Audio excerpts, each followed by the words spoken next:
Is Ukraine on a campaign for air dominance and smoking Russian air defenses in the process? I'm Paul, U.S. Army combat veteran. Let's talk about that, plus Russia's advances across the front line.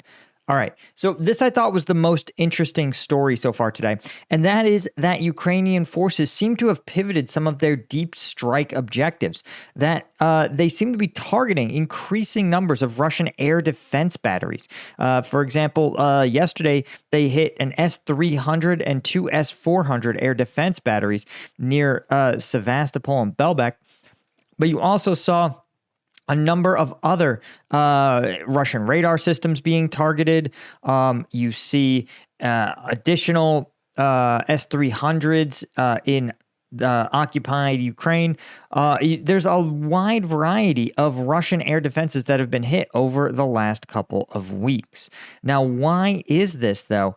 Well, it seems that perhaps Ukrainian forces are looking to increasingly win the battle in the air. And if they can use the modern fighter air or multi-role aircraft that they're receiving, like the French Mirage and the F-16s, that could be something that proves more decisive in the battlefield, right? Now, the aircraft are not yet even delivered to Ukraine.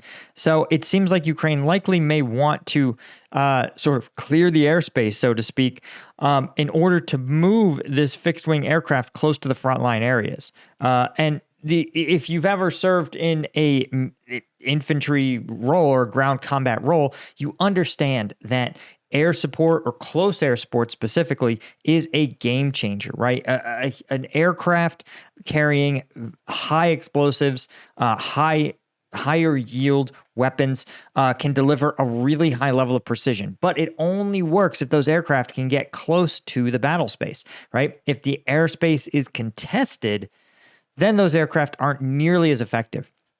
Imagine, of course, if you were a Ukrainian infantry soldier, you were conducting an assault on a trench, and just ahead of you, a F-16 dropped a Hellfire onto the Russian trench line, maybe the bunker you were trying to breach, right? Delivering that kind of large ordnance, or like a JDAM, for example, the so-called bunker busters, those kind of ordnance can be really, really effective at hardened targets, right? That's the kind of thing that these drones, FPV drones, can't really do yet. They because drones are so small, they have to become they're very targeted. You notice that even drone attacks that target armored forces tend to target specific weak points within those armored vehicles. So if you could achieve even there's general air superiority, but even localized air superiority would be something that would really be a massive enabler for Ukrainian forces. And don't even get me started on what it's like to be on the defense when you have close air support. Again, even local close air support, if you can get close enough to target Russian armored columns conducting assaults, it would make what's already been kind of a buzzsaw for Russian casualties into something even worse. This is in addition to the fact that Ukrainian pilots are going to receive about 150 F-16s. Ukrainian officials have said they want to use the F-16s to counter Russian aviation operations, but even just 18 aircraft would be enough to significantly impact the situation in Ukrainian airspace. But is that, again, airspace dominance, you have to be able to operate with freedom. Now, if you guys want to see some of the combat footage that I'm talking about here, and you want to support the channel, because you know there's not a lot of sponsors that sponsor war content, you want to check out combatvetnews.com. This is my site. Twice a week, I find the viral, uncensored combat footage, the kind that YouTube won't let me show you, and those videos and the analysis drops for members every Tuesday and Thursday. So we're going to be checking out some videos today coming out of Ukraine over the last 2 days.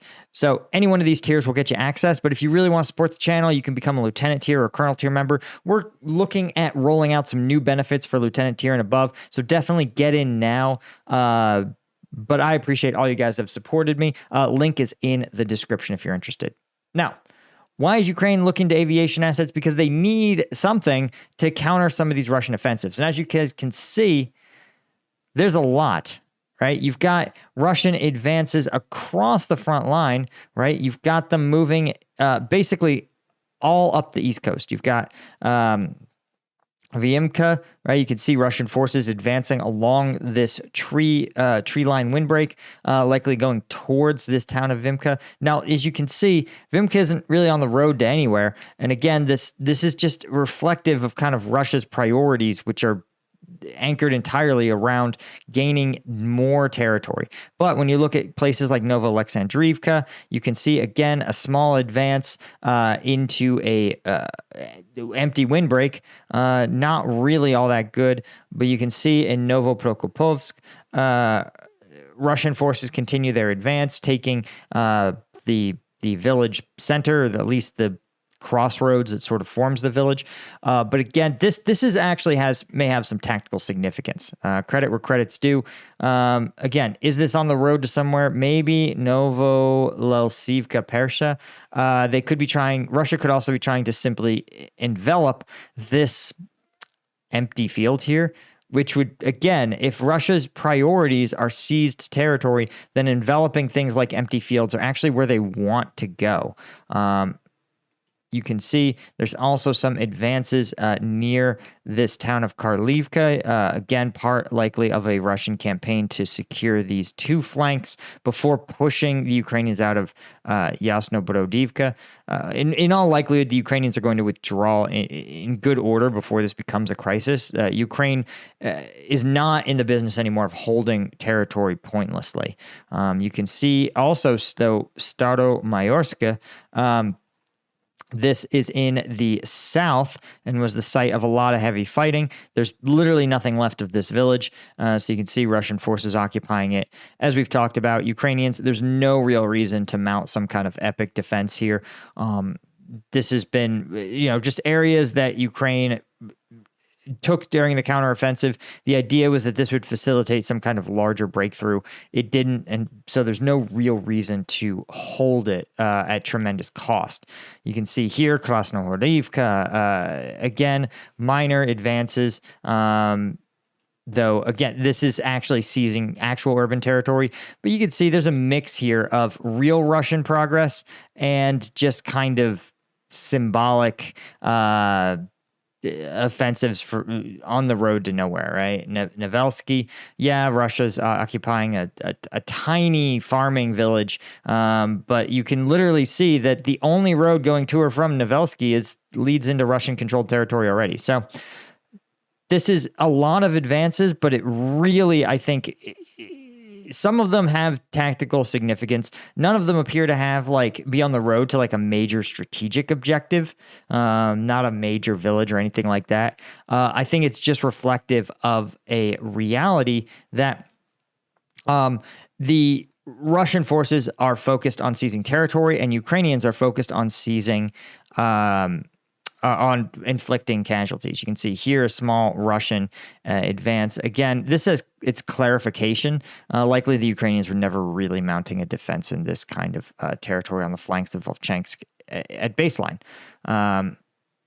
And interestingly enough, this shows the Russian forces occupying this aggregate plant, but cut off from other Russian forces, this area outside the plant being contested, which is very interesting. It's extremely rare we've seen Russian forces get encircled or partially encircled. Again, this whole area is listed as contested.